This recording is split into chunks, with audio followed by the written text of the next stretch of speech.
when I decided to pursue a sorority, that was probably one of the most interesting experiences I've been through. The first thing that comes to mind is that we did, I'm not going to say we, but in general, lots of Bible scriptures are referenced or are quoted. Just a little odd to me, but then again, I'm like, well, maybe they're faith-based and they just love the Lord. What they're going to say is, all my heart and my soul belongs to XYZ. So all your heart and your soul belongs to XYZ. Like, that's what the word says for God, not for you. So I think they're trying to take the facts from somebody else and make it about them in a way, which is a little selfish. And why do you think they use Bible scriptures during these fraternity ceremonies? Because it's facts. I think that the Bible script, no, honestly, I feel like Bible scriptures are honestly, they're facts. And I feel like they just try to use the facts. That's the best place to hide the lies between the truth.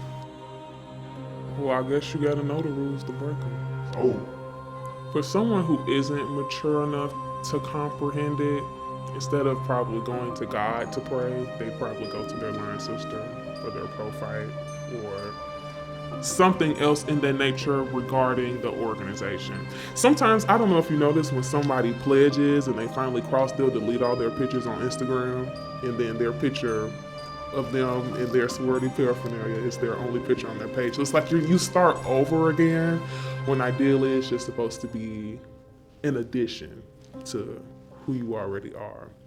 I'm kind of scared about the sorority situation. Ain't got time. Ain't got time to die. Okay. Hope I don't get beat So, up. should we dive back into it?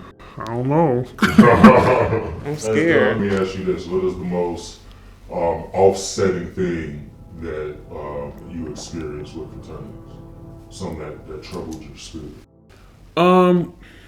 I had an experience. I had crossed already, but we hadn't necessarily came out, and I can say I was one of the rebels. I didn't do what everybody else in the organization did, and we had a meeting, and I'm thinking that it's a meeting for me and like all of my sisters or whatever, so it's supposed to be your line against your prophytes, basically. But when I walked in this meeting, it was like the meeting was for me. When I got there, everybody was sitting down in a circle, and there was one desk open just for me. Everybody's looking at me. It's awkward. I've never felt such intense energy, and it's more than just animosity. And I go sit down in this room, and my stomach starts killing me. Like, I'm rocking back and forth, killing me. I don't know what's going on. I don't know if it's gas, whatever. But my stomach's killing me, and then I look at my sister next to me, and her heart rate monitor is skyrocketing. So the meeting gets out. I'm the only one speaking in the meeting because it seemed like everybody else just lost their voice. So I'm the one speaking in the meeting, and the meeting's over. I ended up running out of the building, and I threw up. But what I threw up wasn't a normal vomit. It was thick. It was very thick, like oatmeal in a way. Like, what is it? Like slime? It was really slimy.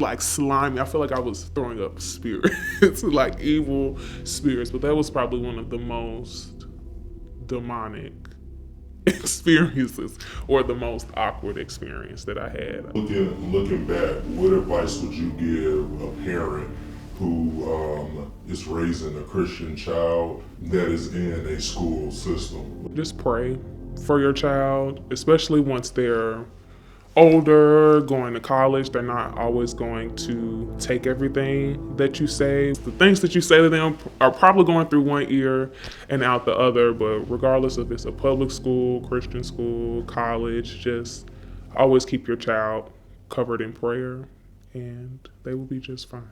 Phi Beta Kappa are the use of Greek letter initials as a society name and the establishment of branches or chapters at different campuses. Pay close attention now. Following the pattern of Masonic lodges. So if this is the very first fraternity and all other fraternities and sororities follow the same pattern in which they follow the Masonic pattern, then what does that say about fraternities and sororities?